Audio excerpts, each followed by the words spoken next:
இங்க அஸ்வின் மேட்ச்ல தோத்துட்டு நிக்கிறான். அங்க வர மீரா கிட்ட பயங்கரமா கோவப்படுறான். நான் உங்க வீட்டுக்கு வந்தேன், ஆனா அங்க உன்னோட அக்கா ஹரிணி அண்ட் ஜக்கு ரெண்டு பேருமே என்ன உன்னால ஒரு பேட்டு கூட வாங்க துப்பில்லை அப்படின்னு சொல்லி ரொம்ப அசிங்கமா பேசுறாங்க. இதுக்கெல்லாம் காரணம் நீ தான் அப்படிங்கிற மாதிரி சொல்றான். அதுக்கு மீராவும் இந்த பேட்டை நீயே வச்சுக்கோ அப்படிங்கிற மாதிரி கொடுக்குறான். ஆனா அவன் அதை வாங்கவே மாட்டேங்கிறாங்க. இந்த கோவத்தோடயே வீட்டுக்கு வர மீரா ஜக்குவை பேட்டால அடிக்க போக அங்க வந்த ஹரிணி என்ன பிரச்சனை உனக்கு, ஏன் இப்படி பண்ற அப்படிங்கிற மாதிரி கேட்க, ஏன் அஸ்வின் கிட்ட அப்படி பண்ணீங்க அப்படிங்கிற மாதிரி கேட்கறா. நாங்க ஃப்ரெண்ட்லியா தான் பேசணும், அவன் கோவப்பட்டா நாங்க எப்படி பொறுப்பாக முடியும் அப்படிங்கிற மாதிரி சொல்லிட்டு அங்க இருந்து அவங்க ரெண்டு பேருமே போறாங்க. இன்னொரு பக்கம் கிரிஜா கடைக்கு வந்து சேரி எடுக்கிற சாக்குல அப்பா கிட்ட வந்து பேசுறாங்க.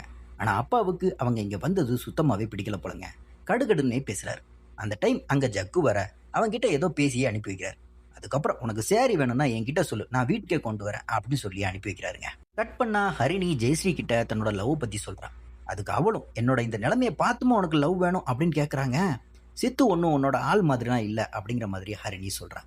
நானும் இப்படி தாண்டி சொல்லிட்டு இருந்தேன், புரிஞ்சுக்கோ ஹரிணி அப்படிங்கிற மாதிரி சொல்கிறான்.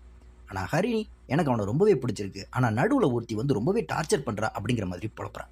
சரி நான் சித்துவை பார்த்துட்டு சொல்கிறேன், அப்புறம் நீ லவ் பண்ணலாமா வேண்டாமான்னு முடிவு பண்ணுவோம் அப்படிங்கிற மாதிரி சொல்கிறாங்க ஜெயஸ்ரீ. அப்போ நீ என்ன லவ் பண்ண விட மாட்ட அப்படி தானே அப்படின்னு ஹரிணி கேட்க, என்னமோ பண்ணி தொலை அப்படின்னு சொல்லி ஜெயஸ்ரீ சொல்லி அனுப்புகிறாங்க. அடுத்த சீனில் மீரா மேட்ச்சில் செஞ்சுரி போடுறான். ஆனால் இதை பார்த்து அஸ்வினுக்கு ஒரு மாதிரியே எரியுதுங்க. அப்புறமா மீரா அவங்கிட்ட வந்து பேசினா, அவன் முதல்ல உன்னோட அக்கா ஹரிணி அண்ட் ஜக்கு வந்து மன்னிப்பு கேட்கட்டும், அப்புறம் உங்ககிட்ட பேசுறேன் அப்படிங்கிற மாதிரி சொல்றான். இப்ப வீட்டுல புரோக்கர் மாப்பிள்ளைக்கு பொண்ணு ரொம்பவே பிடிச்சிருக்கு அப்படிங்கிற மாதிரி சொல்ல அம்மா ஜெயஸ்ரீக்கு செய்ய வேண்டியதை லிஸ்ட் போடுறாங்க. இதை கேட்ட அப்பாவுக்கு ஷாக் ஆகுறாருங்க. ஆனா அம்மா ரொம்ப கூலா அதெல்லாம் நான் பிளான் பண்ணிட்டேன் அப்படின்னு சொல்லி அப்பாவை ஆஃப் பண்றாங்க. அதே மாதிரி வீட்டுல எல்லாருமே சாப்பிட்டுட்டு இருக்கும்போது மீரா வந்து சோகமா உட்கார்றா. ஏன்னு கேட்டா ஹரிணி ஜக்கு செஞ்ச விஷயத்த சொல்றாங்க. அம்மாவும் ஜெயஸ்ரீயும் நீங்க சாரி கேளுங்க அப்படிங்கிற மாதிரி சொல்றாங்க. சரின்னு ரெண்டு பேருமே அஸ்வினுக்கு ஃபோன் பண்ணி சாரி கேட்குறாங்க. அப்புறம் தான் அஸ்வின் மீரா கிட்ட வந்து பேசுறாங்க. இந்த அஸ்வினை பார்க்கும்போது ரொம்பவே இரிட்டேட்டிங்கா இருக்குல்ல. கட் பண்ணா ஜக்குவுக்கு மது பொக்கே அனுப்பியிருக்காங்க. அது எதுக்கு தெரியுமா?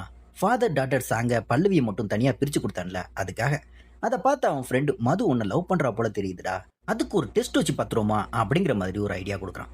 ஒரு படத்துக்கு 2 டிக்கெட் இருக்குன்னு ஸ்டேட்டஸ் வை, அதை பார்த்து யார் ஃபோன் பண்றான்னு பார்ப்போம். அதே மாதிரி சொல்ல அதை பார்த்த உடனே மது நான் வரேன் அப்படிங்கிற மாதிரி ஃபோன் பண்றா. இப்போ ஜக்குவுக்கு செம ஹாப்பிங்க, மது தன்னை லவ் பண்றா அப்படிங்கிறது தெரிஞ்ச உடனே. அதே மாதிரி மீரா அஸ்வினை பார்க்க வீட்டுக்கு போறாங்க. அங்க அவன் அம்மா நேத்து நீ அடிச்ச செஞ்சுரியை பத்தி தான் அஸ்வின் பேசிட்டு இருந்தான் அப்படிங்கிற மாதிரி சொல்றான். மீராவுக்கு செம ஹாப்பி. அப்ப அங்க வர்ற அஸ்வின் கிட்ட மீரா நார்மலா பேசினா அவன் கடுப்பாவே பேசுறாங்க. அதுக்கப்புறம் மீரா அவனை சமாதானப்படுத்தி தன்னோட பேட்டை அவன்கிட்ட கொடுக்குறான். கட் பண்ணா ஜெயஸ்ரீ ஆட்டோல போகும்போது அங்க பிரியனை பாக்குறாங்க. உடனே இறங்கி போய் அவன்கிட்ட பேசுறான். அப்பதான் பிரியனுக்கு வேலை போன விஷயத்த அவன் சொல்றான். இதை கேட்டு அவ ரொம்பவே ஃபீல் பண்றாங்க. அப்பதான் வீட்டுல கல்யாணம் பண்ண சொல்லி டார்ச்சர் பண்றாங்க அப்படிங்கிற மாதிரி புலம்ப பிரியனும் நல்ல விஷயம் தானே அப்படின்னு சொல்லி சப்போர்ட் பண்றான். உடனே அவ டாபிக்கை மாத்தி பேச அப்படியே ரெண்டு பேருமே ஜாலியா பேசுறாங்க. அதுக்கப்புறம் அவ அங்க இருந்து கிளம்பி போறாங்க. பின்னாடியே பிரியன் ஒரு மாதிரியா பார்த்து சிரிக்கிறான். இதோட இந்த எபிசோடுங்க முடிக்கிறாங்க.